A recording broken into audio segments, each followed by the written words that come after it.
A Justiça do Distrito Federal, senhores, a Justiça do Distrito Federal, ela indeferiu um pedido do deputado Nicolas Ferreira, que pretendia impossibilitar a indicação do advogado Cristiano Zanin à vaga de ministro do Supremo Tribunal Federal.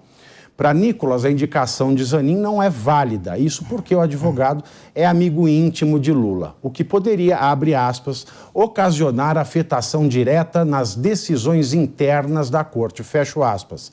Nicolas Ferreira alega que a indicação viola os princípios da moralidade e da impessoalidade. Bom, e de acordo com o líder do Senado, que é o senador do PSB, o Jorge Cajuru, aquele que rima com Caju, o presidente da Comissão de Constituição e Justiça, Davi Alcolumbre, quer pautar a sabatina de Cristiano Zanin para o Supremo Tribunal Federal. Aspas, ele acha que é fundamental, já na outra quarta-feira, a sabatina, ou seja, dia 14, né? Alguns senadores entendem que não seria o momento. Deveríamos observar mais o cenário da votação no Senado. Fecho aspas. Eu não entendi muito bem essa argumentação, mas foi aí o que ele disse. E o Cristiano Zanin também buscou lideranças evangélicas no Congresso nos últimos dias, após a oficialização da indicação de Lula, que foi publicada no Diário Oficial da última sexta-feira. Pode subir o TP, querida? Pode subir. O Zanin busca marcar encontro com 3 deputados que, apesar de estarem na Câmara, articularam a aprovação do ministro André Mendonça no Senado em 2021. Seriam eles Cezinha de Madureira, do PSD, Sóstenes Cavalcante e Silas Câmara, do Republicano. De acordo com as informações do jornal O Globo, Zanin já se encontrou com Madureira antes mesmo do anúncio da indicação. Cavalcante, que é o segundo vice-presidente da Câmara, confirmou ao jornal que aceitou a reunião com Zanin. Ela deve ocorrer entre hoje e amanhã em Brasília. Bom, mas quanto a essa ação do Nicolas Ferreira, o Bissoli, tá tudo bem, todo mundo sabe, né, dos princípios de direito administrativo. Mas o que tem a ver a vara da Justiça Federal, do Distrito Federal, para decidir sobre isso? Me conta. Pois é, Pavinato, aí é todo mundo buscando 5 minutos de fama. Na verdade, ninguém parou e analisou os argumentos concretos, porque os argumentos aqui trazidos me parece que também não iam convencer ninguém, nem o juiz da vara de Brasília, nem o CNJ, nem o STF. A grande discussão que tem que se fazer no caso é que o STF recentemente discutiu que uma prerrogativa presidencial, que era o indulto individual, que concedeu a graça ao Daniel Silveira, não poderia ter sido aplicado, em que pese ser uma prerrogativa constitucional do presidente da República, porque o objetivo desvirtuava daquele que tinha sido criado. Me parece que naquele momento o STF cria um precedente que poderia e ainda poderá ser utilizado no presente caso, em que o presidente tenta nomear o seu advogado pessoal, clara e intimamente ligado a ele por toda a relação familiar histórica, para ministro da Suprema Corte, que vai, inclusive, analisar processos que ele, presidente, que o indica, poderá responder. Outros diriam, mas todo presidente indica. Eu concordo, mas nem todo presidente indica alguém de estrita relação pessoal, o seu advogado pessoal. E a única vez na história que isso aconteceu, teve a negação. Então o que eu quero dizer é, se o STF entendeu que de forma excepcional poderia impedir a nomeação de um ministro que foi o Lula quando a Dilma tentou nomeá-lo. Depois, no segundo momento, entendeu que uma prerrogativa presidencial, que era o do indulto do Daniel Silveira, não poderia naquele momento ser concedida, dadas as particularidades do caso. Por que o STF, aí sim, para parar de firula, de lacração, eu não gosto desses deputados que gostam de lacração, não tem conteúdo e nem vão buscar assessoria jurídica e ficar alegando qualquer coisa porque quer mostrar para a galera quantos assessores tem? Coisa. Pode, eu não sei, é uma massa salarial, na verdade, federal, que você pode dividir. Acho que são até 32 dentro de um 32? Até 32? E não tem um advogado que não saiba que isso não é matéria de juiz federal? Porque não está preocupado. Sabe aquele tipo de coisa? Isso é desperdício de dinheiro. A gente tem que parar de achar que é só o PT que faz programinha para enganar você. Tem muito deputado de direita que faz lacração na rede social e faz você acreditar que ele está fazendo alguma coisa útil nesse país. Cobre esse deputado, porque tem deputado que só tem voto e não entrega nada. Político profissional de todos os lados. Deputado de lacração de rede não entrega nada. Procure deputado que vai lá de forma séria, buscar argumentos sérios para tentar impedir alguma coisa. Esse tipo de coisa não funciona.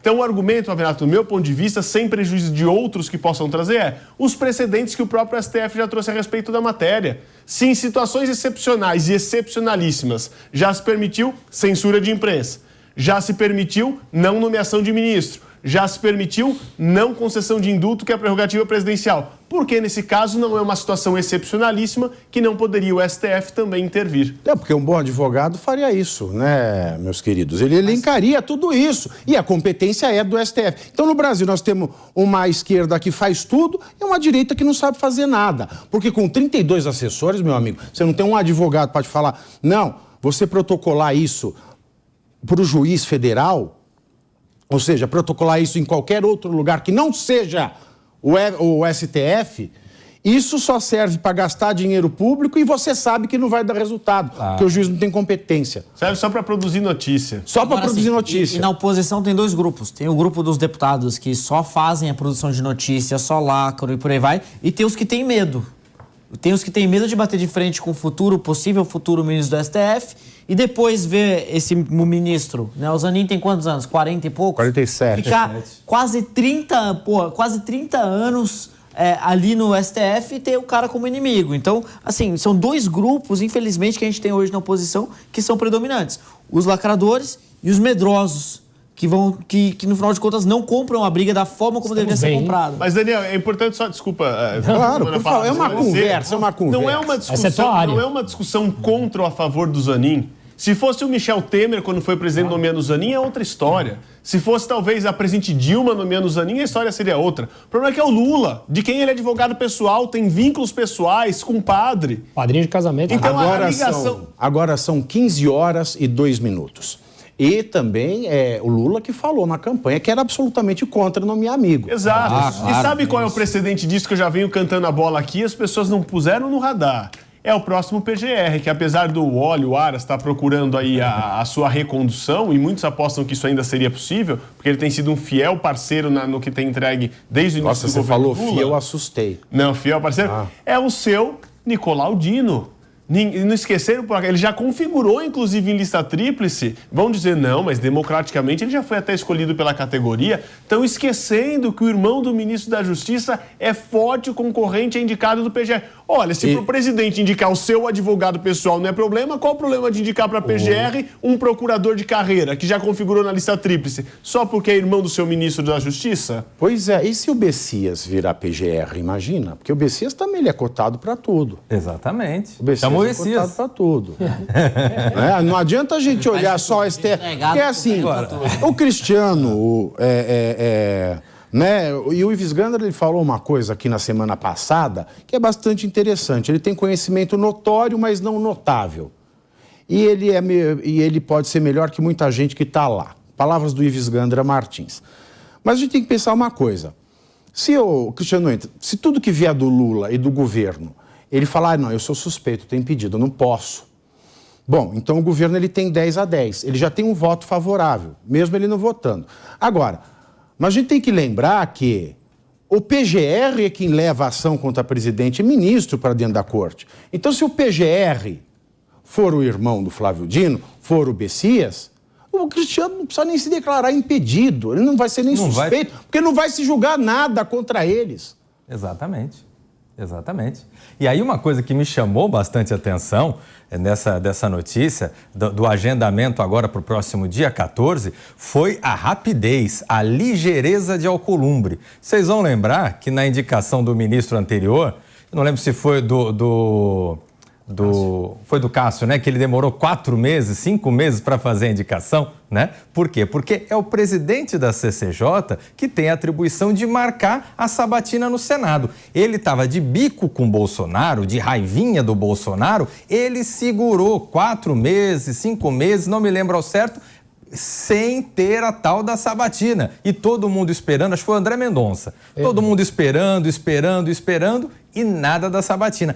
Agora... O Cristiano Zanin foi anunciado agora nos últimos dias, já marcou para a semana que vem. Isso porque acho que ele queria marcar agora para o feriado e viu que no feriado não ia dar quórum, porque se dependesse dele já marcava agora. Então que você coisa, vê... né? Ponto facultativo essa semana, Cris.